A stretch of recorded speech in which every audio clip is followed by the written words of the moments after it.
Yung power station, mas mabigat siya ngayon. Ay, pure sine wave ilaw na 100 watts. You know.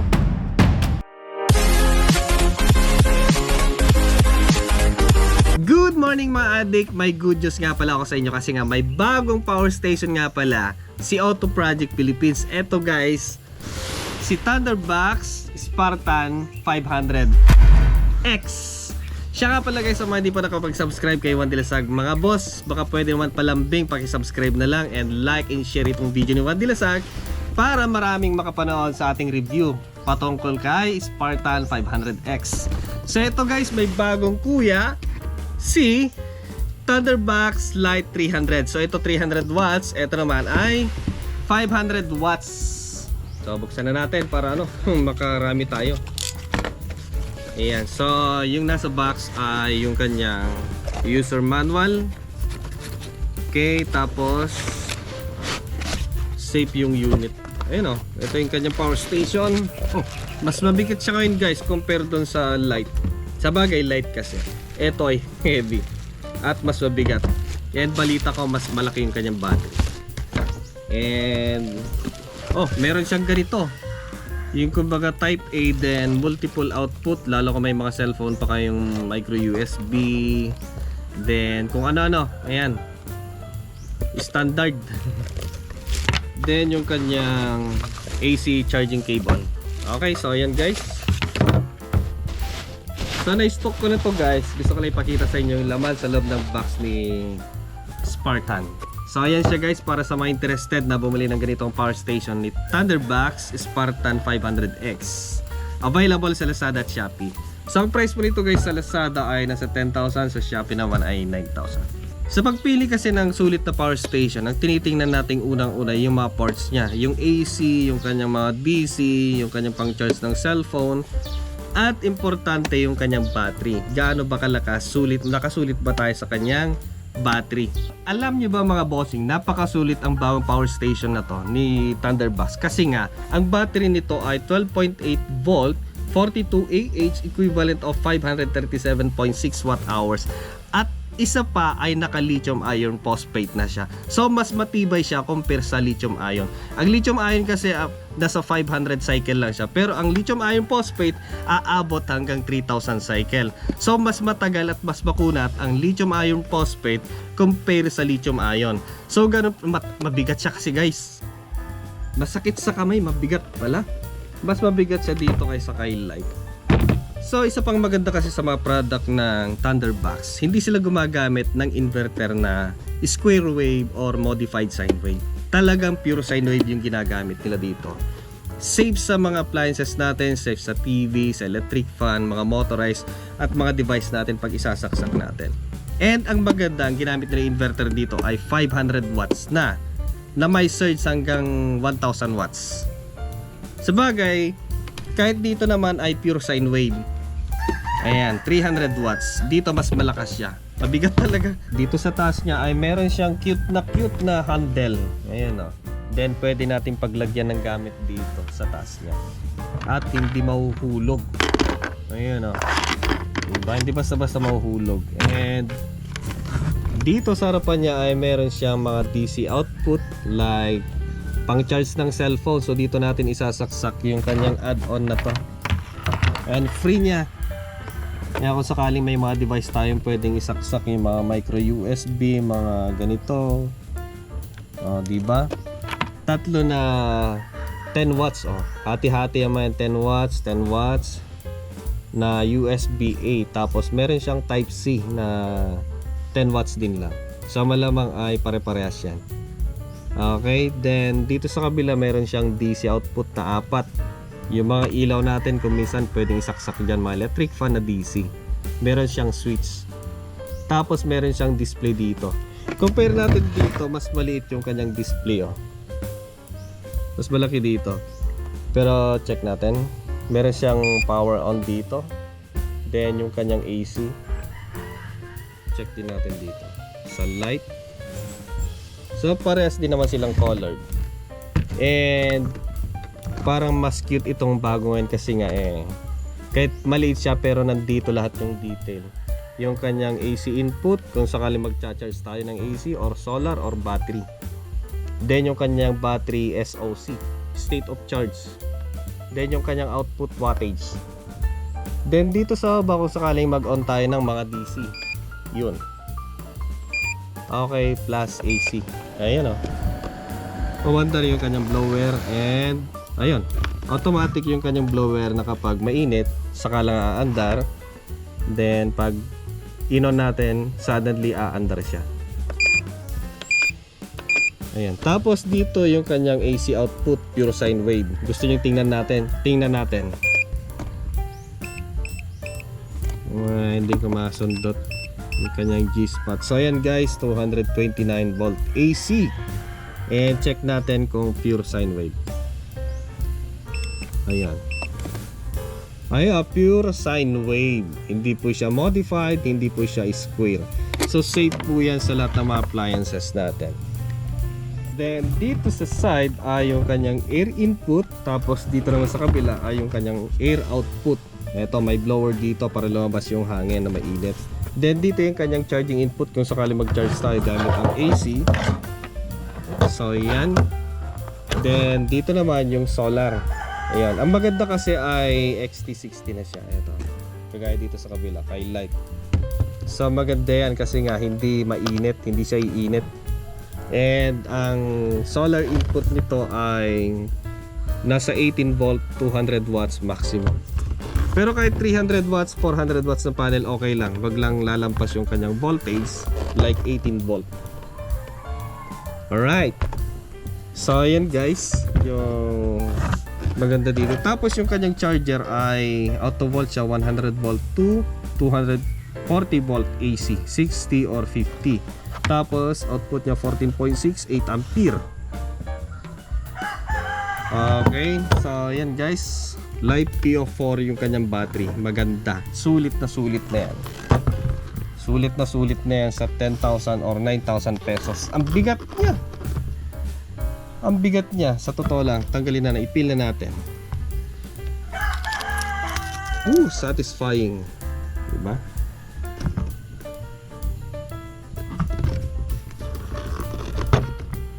So dito additional information niya ay DC output nasa 12 volt 5 ampere. Ito guys, ito. Yan, nandito. So lahat ng mga detail nandun sa likod, pares dito. Bigat siya. Dahil siguro sa kanyang battery. Mas malaki kasi battery nito compared dito sa light. And mas malakas yung inverter nito compared dito. I-try naman natin yung kanyang DC output, yung pang charge ng mga cellphone. Subukan natin. Automatic pala mamatay yung kanyang yung display kapag hindi ginagamit. Okay, so iyon natin yung kanyang DC out, yung pang charge ng cellphone. Okay, saksakan natin lahat, sabay-sabay natin. Tingnan natin kung maghahati-hati sila sa 10 watts na USB-A. Ayan, matik. Di kasi tutunog yan, PP yan eh. Ito meron. Boom! Mag-charge siya. Ayun. Hindi pala sila maghahati-hati dito sa 10 watts. 20 watts na siya. Akala ko kanina maghahati-hati sila sa kakarampot na 10 watts. Yun pala ay hindi. Bale, individual pala yan na 10 watts. Maganda kung ganon kasi nga hindi, kumbaga pag sinaksakan mo yung isa 10 watts tapos pag sinaksakan mo maging 5 watts na lang siya. So hindi pala. Subukan natin ito itong massager na to. Subukan natin kung magdadagdag. 20 na ngayon, 20 watts. Alright, then saksak natin. Nag-reset. 21. So parang ang mababa lang kasi to eh. Ayun, tumaas 23, 24. O 26 na, kala ko kanina. Maghati-hati sila sa 10 watts, hindi pala. So 10 watts, 10 watts, 10 watts, 30 watts plus yung isa pa. Subukan natin. Medyo matagal tong video natin kasi nga talagang i-full test natin siya. Okay, subukan natin. 25 watts ngayon. O patas na 26, 27. I-check natin kung nagcha-charge dito. O yun, nagcha-charge 32 watts. So bale lahat itong ano niya, itong pang-charge ng device ay 40 watts, yun o, 32, 33. Yan, akala ko kasi kanina ay tigte 10 watts, at 10 watts lang, hati-hati na sila doon. So dito, sulit na sulit dito pala. So hindi kumbaga babagal yung charging. The same pa rin yung kanyang speed of charging kahit na fully load siya. Ayos, ayos na ayos. So yun natin yung kanyang AC. Yun. Saksakan natin ng ilaw na 100 watts. Ayun na, 136. So nag-a-add siya kung ano yung saksak mo dito plus yung AC. Okay, ewan kung kasama pati inverter niya. 100 watts siya, may saksak natin. Then subukan naman natin itong grinder. Nasa 700 watts to, 800. Try lang natin kung kaya niya yung surge. Hindi naman natin i-diin sana pang grind. Try natin kung mag-trip siya.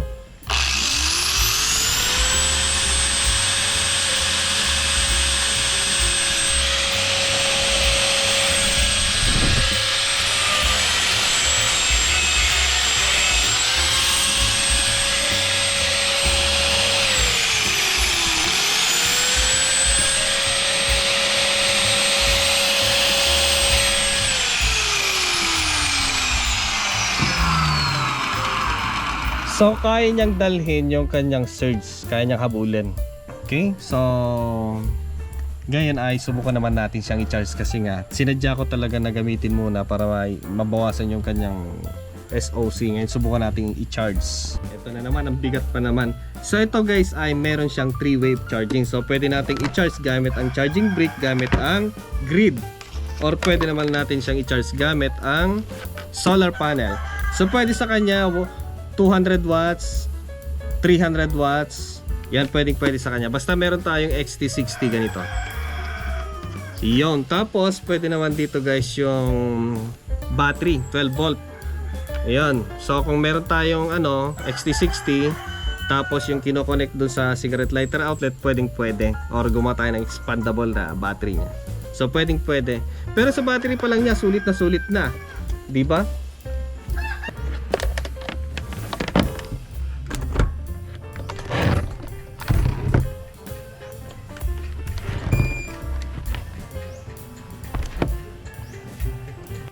So capacity test naman tayo ngayon guys, at ang gagamitin nating tester ay yung ganito. And sa DC tayo magka-capacity test kasi pag AC ang gagamitin natin may losses siya. So dito mas maganda. So dito tayo magka-capacity test. Ang limit lang natin ay 5 ampere kasi nga yun lang naman yung kaya niyang ilabas. Okay, so ngayon ay i-set up natin. Yun, so patay na natin yung kanyang charger kasi mababa naman na yung kanyang 5 hours kasi from fully drain, 0% yung kanyang SOC. So 5 oras hanggang ma-fully charge. Okay, so eto 100% naman na yung kanyang SOC. Yan o. Okay, then saksak natin dito sa likod. Ayan, ang setting natin ay 5 ampere, nakaset na siya para mabilis kasi nga i-tear down pa natin siya. So matagal to kasi. So dito tayo sa DC. Ayan, nasa 14.1. Kacha-charge lang kasi para talagang accurate yung ating capacity tester. Okay, so 42 AH, then 537.6 watt hours. So tingnan natin kung may makukuha tayong ganun. Okay, so yan, start na natin yung button. Yan, wala nakasaksak po dito. Yan, 64 watts. Oh, mas mataas pa. Yan, 5 amperes yung ating current. Then ayan, 5 ampere, 66 watts. Dito tayo mag reference natin to. Sa bagay hindi naman siya abutin ng 4 digit. Ayan, So yan, update na lang siguro kasi nga abutin siya ng 8 hours bukas na yung kanyang yung kanyang report. And mag-update na lang ako sa gabi. So check up natin mga bossing. Pinuno ko yung lamesa kasi nga pag di mo pupunuin yan, dito matutulog yung aso. Check up natin. So meron ng 312 watt hours, 24 AH. And hindi na ako nag-set up ng cut off voltage kasi nga bahala na siyang mag-cut off kung hanggang saan yung kanyang cut off limit. So nasa 40% na siya ngayon. Still 62 watts. Mahaba-haba pa to. 12.4 yung voltage niya.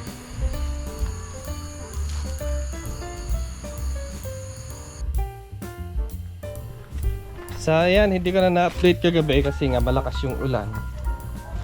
Eto, basta nag-cut off na lang siya. Try natin.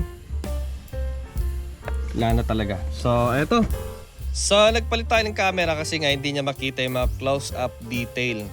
So ayan guys, tanggalin na natin dito. Ang capacity kasi ng battery nito ay nasa 12.8 42 EH equivalent of 537.6 watt hours. Pero nakuha natin guys ay good news kasi nga nakakuha tayo ng 43.976 AH. Good news, sobra pa. Diba? Imbis na 42 lang sana, yun pwede pang 44 AH. So, ang kanya equivalent na watt hours ay pumasok hanggang 543. So, dito ay 537. Sabot siya ng 8 hours na stable 5 ampere ang ating discharge. 8 hours yung kanyang inabot. Kaya hindi ko na nagisingan. Hindi na ako nagising pala. Okay, so ngayon ay bubuksan natin, itira down natin para makita natin yung kanyang battery. Check natin yung kanyang loob. Hindi naman ako manok pero manok nila. Ang laki ng battery. Laki ng battery. Sulit, ang laki ng battery. Ayun hindi natin alam kung almost 50% ang kanyang battery. Check natin. Okay, saan dito banda? Okay, wala dyan. And sa ilalim, meron dito. Sana maabot ng ating screwdriver. Oh, maabot. Yun sa kanyang battery. My goodness, dalawa pa pala. Dalawa. Ang laki. Isa. Sulit na power station to. My goodness. Dalawang set yung kanyang battery mayroon pang isa dito. Lupit. Ayan Ayan siya mga boys. Sulit. Dalawa. Hindi ko alam kung naka 24 volt setup siya or ewan kung ano tong isa. Buksan natin. Tanggalin natin lahat-lahat para makita ninyo. Okay, so tanggalin na natin dito. Anong kanta? XT60. Yun, XT60 yung kanyang supply. Okay, then yung papunta sa kanyang charging, sa kanyang outputs. Ito yung kanyang inverter.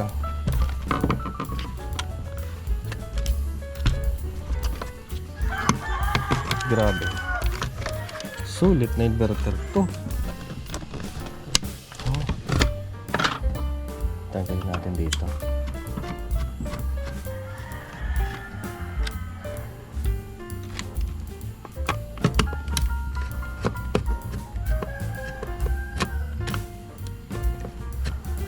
%75% to 80% ang laman niyang battery.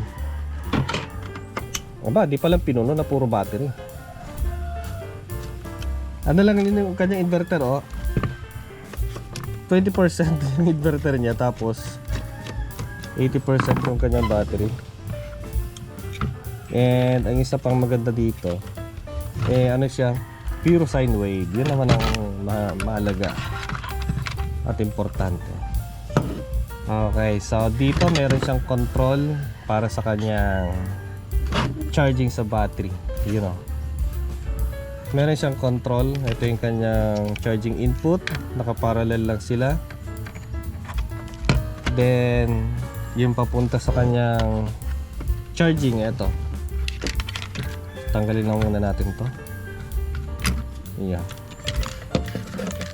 Okay.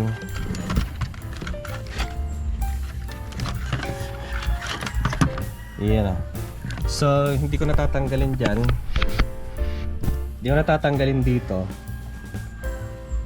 Ito yung kanyang input, meron siyang control. And di lang ako sigurado kung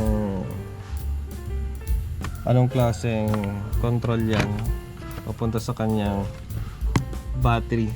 And eto, sa tingin ko itong mga to ay DC-DC, papunta sa kanyang mga outputs.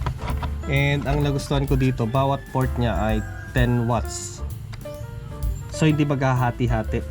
Kasi nga bawat saksak mo sa bawat port niya, nagdadagdag yung wattage. Hindi sila kumbaga naghahati-hati. Remain lang kumbaga. Hindi. Then itong battery niya is lithium iron phosphate. Try natin buksan pang backup niya. Okay. Ayan. Kasi babalik din natin. Sayang din naman kasi kung sisirain natin at di na pakinabangan. So alam ko dito ay parang extension lang naman niya. Yes, parang extension lang naman niya. Ayan. Kasi apat yung kanyang wire, oh. 4S na lithium iron phosphate.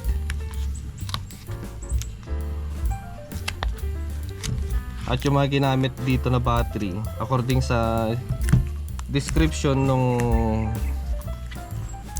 nitong ano na to, power station, ay made by BYD.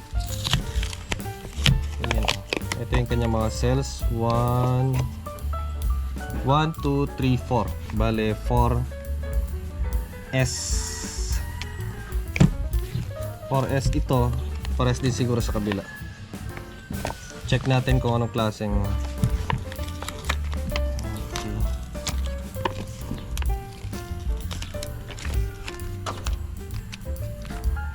Para makita nyo lang.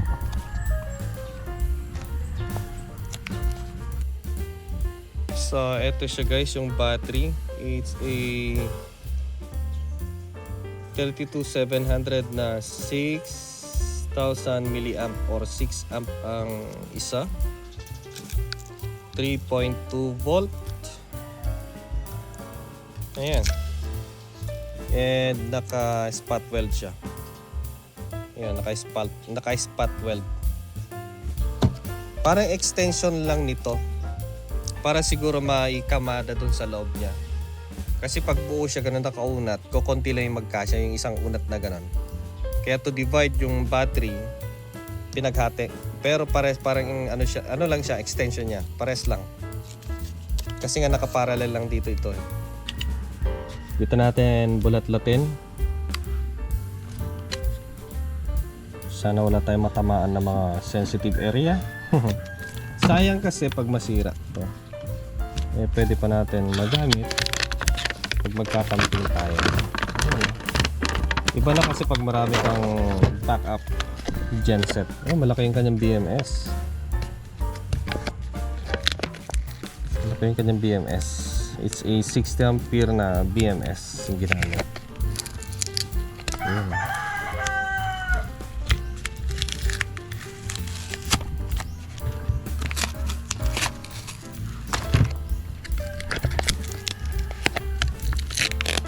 Yun o. Ang pagkakaiba lang nila sa light ni Thunderbox 300 light ay bukod sa kanyang wattage na 300 lang si light at yung kanyang battery si light naman ay nasa 24Ah. Ayan. Mas malaki ito. Mas malaki itong battery nito. Kay Lite kasi ay parang yung isang set lang nito, yung kanyang battery. Pero dito, dinoble. Then yung kanyang wattage, 500 na siya. So, ganito guys yung design ng kanyang battery. Baka may magtanong, Juan Dilasag, ba't kulang ng dalawa? Ba't ganun yung design? Ito kasi guys ay 4S, 4P. Ayun, 1, 2, 3, 4, 1, 2, 3, 4, 1, 2, 3, 4, 1, 2, 3, 4. Ayan. Tapos parang extension lang nitong isa. Tigta tatlo. Naka-series ng 4. So dito madedetect din niya dito kapag may problema yung kanya mga cells. Kasi nga 4 din lang yung one, din lang dito, naka-parallel dito. Yan. Para sa akin mga bossing, nakasulit na kasi nga tingnan niyo sa kanyang battery. 1, 2, 3, 4, 5, 6, 7. So 7 parallel tapos 4 series.